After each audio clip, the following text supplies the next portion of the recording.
Saya ingin ingatkan betul bahwa ingat penting kaidah ini ya, dalam penafsiran Al-Quran.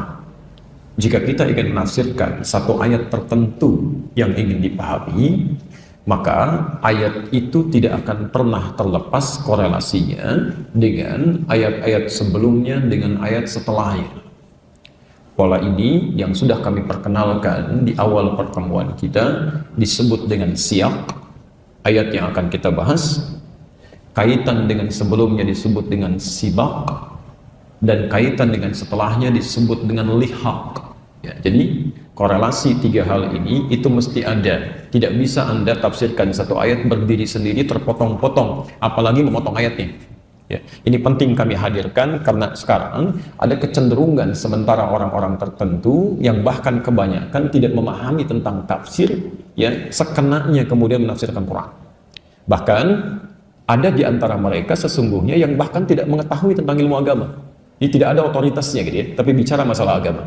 Tapi kita tidak perlu kaget ya, karena ini sudah diingatkan oleh Nabi SAW, termasuk isyaratnya di Quran. Ya, saya pernah sampaikan dulu, jika Anda punya kitab Sahih Muslim yang aslinya, yang syarah Imam An-Nawawi, itu ada 9 jilid.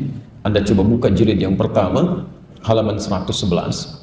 Bab yang keempat, hadis nomor 6, posisi paling kiri sebelah atas. Itu hadis dari Abu Hurairah. Nabi sudah ingatkan dulu, kata Nabi SAW, sayakunu fi akhir zaman, akan nampak di akhir masa nanti, di masa nanti ya, dajjalun kadzabun, ada para pendusta yang dilukiskan oleh Nabi di hadis ini dengan istilah dajjalun ya, terambil dari kata dajjal ya. Jadi bukan dajjal sesungguhnya ya, tapi mengambil satu makna yang melekat pada dajjal. Dajjal itu salah satu sifatnya dia pintar, punya magic ya, sesuatu yang membuat Anda terpukau gitu ya. Jadi nanti kata Nabi ada orang-orang yang pintar, kalau dia mengeluarkan kata-kata bisa membuat Anda terpikat gitu, kayak benar kalimatnya ya. Seperti diilustrasikan di Quran surah kedua Al-Baqarah ayat 204 sampai 207 ya. Posisi paling kiri dari atas sampai sedikit ke bawah ya.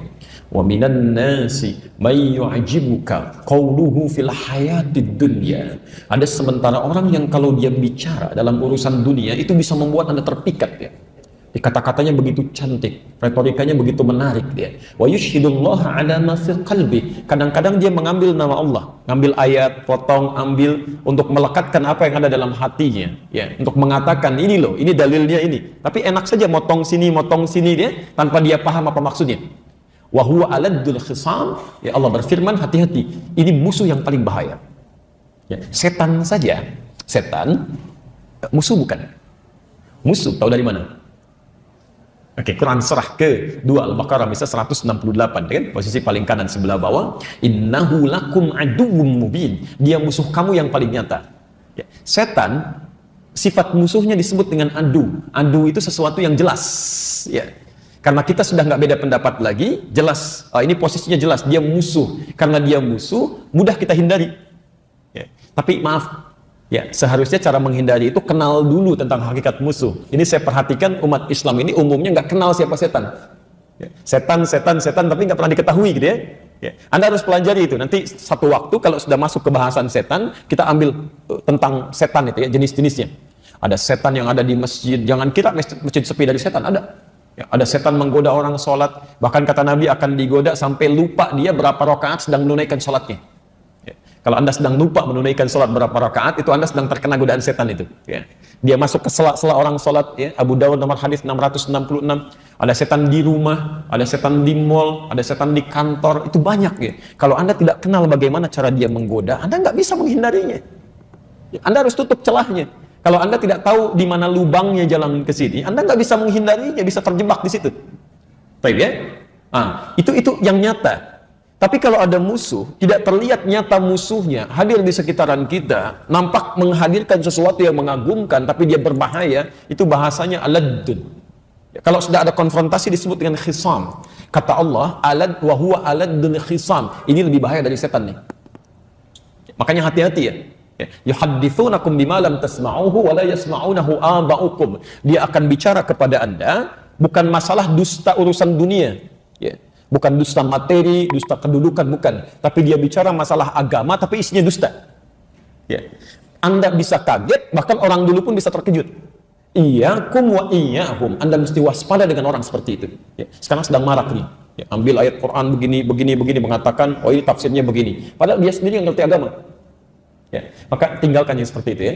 Hati-hati. Kalau mendengar yang seperti itu, sudah ada ketentuan di Quran jelas. Kita nggak bisa komentar lagi. Tetap ketentuannya. Ya. Bahkan kalimatnya sangat tegas. Quran surah keempat ayat 140. Posisi paling kiri sebelah bawah di pojok. Wa qad nazzala 'alaikum fil kitab. Telah tetap ketentuan di dalam Quran yang tidak bisa berubah. An idza sami'tum ayatillahi yukfaru biha wa yustahza'u biha fala taq'udu ma'hum. Jika Anda mendengar ada seseorang memberikan statement kepada Anda tapi mengingkari ketentuan di ayat Allah. Misal dia ambil ayat Quran, dia tafsirkan sekenanya ya, dengan tafsiran yang tidak benar. Ya. Atau wa yustahza'u biha, minimal dia olok-olok misalnya isinya. Ya. Dia olok-olok Quran, dia olok-olok perangkat keislaman kita misal, kan? Nah, itu sudah selesai. Fala taqudu ma'ahum, jangan sertai ia. Qa'ada itu asalnya menyertai dalam sesuatu yang dekat, ya. Kayak nonton acaranya, duduk mendengarkan seminarnya, baca bukunya, itu nggak usah, kata Quran, tinggalkan. Tinggalkan dia. Jadi kalau punya acara jangan diikuti, kalau punya buku jangan dibaca, asingkan, isolasi dia. Mudah-mudahan dengan terisolasi itu cara Allah memberikan petunjuk pada dia. Hatta yakhudhu fi haditsin ghairi, sampai dia sadar saya ini menyimpang, harus kembali. Ya. Sekarang kan lagi rame nih ya, ada nafsirkan ayat-ayat Quran tertentu. Saya nggak mau masuk ke politik ya, atau yang lain. Tapi kalau ada di Quran ini saya tampilkan, kalau nggak ada hubungan tidak ya. Sekarang kan lagi ramai ada orang nafsirkan Al-Maidah 51 ya. Tafsiran begini. Demi Allah saya katakan, di kitab-kitab tafsir yang dulu sampai yang ada sekarang bisa dibaca, itu nggak ada yang beda pendapat. Tafsirnya satu kok. Ya, kenapa sampai sekarang jadi banyak tafsiran macam-macam gitu? Nggak ada. Nggak ada, selesai gitu kan. Kenapa yang nafsirkan ini, nafsirkan itu? Dan cenderung orang yang menafsirkan dengan suasana berbeda itu yang nggak punya ilmunya. Itu jangan didengar, itu yang seperti itu berbahaya ya. Apalagi sudah berlebihan. Semua agama adalah sama, menuju pada Tuhan yang satu, cuman caranya beda-beda. Zaman jahiliyah aja nggak ada begitu. Ya. Sekelompok orang diutus kepada Nabi SAW menyampaikan proposal perdamaian. Ya Muhammad SAW, kita memang beda. Tapi jangan lantas menjadikan perbedaan ini kita harus bermusuhan, berperang. Sudah, begini saja. Kami ikut agama kamu, nyembah Tuhan kamu. Besok-besok kamu ikut kita, nyembah Tuhan kita. Maka turunlah surah Al-Kafirun itu. Qul ya ayyuhal kafirun. Tapi ada penegasan dari mereka, kita beda. Makanya ujung ayatnya lakum dinukum waliyadin gitu kan. Beda. Jadi orang jahiliyah saja, sebodoh-bodohnya orang jahiliyah masih mengatakan agama itu berbeda. Sepintar-pintar orang sekarang lebih buruk daripada orang jahiliyah, mengatakan semua agama itu bermasalah. Jelas ya? Maka tinggalkan yang seperti itu. Jelas?